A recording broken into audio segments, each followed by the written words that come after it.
What is a monostable timer? A monostable timer refers to a circuit that, once turned on, times for a specific duration and then stops. In this tutorial, we will utilize the 555 timer to construct the monostable circuit. First, let's comprehend the operation of the circuit. When the switch is pressed, a trigger pulse is applied to pin 2 of the trigger pulse is a voltage supply lower than 1/3 of VCC.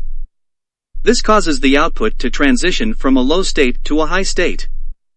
Consequently, the timing capacitor begins to charge through resistor R1 until the voltage across the capacitor reaches 2/3 of VCC. At this point, the output changes its state back to low, awaiting another trigger pulse to initiate the timing process once again.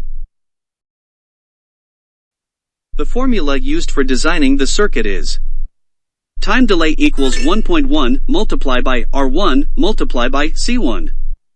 Here, T represents time in seconds, R is measured in ohms, and C is measured in farads.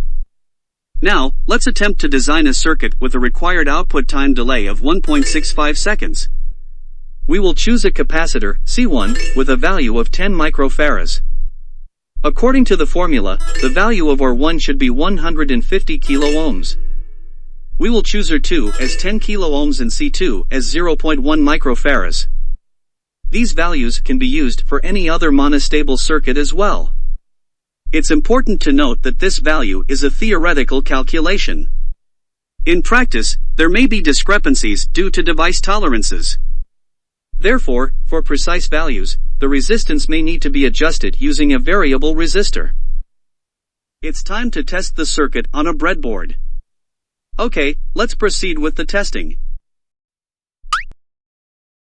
We hope you enjoy our video. To stay updated with our latest content, remember to subscribe and hit the bell icon.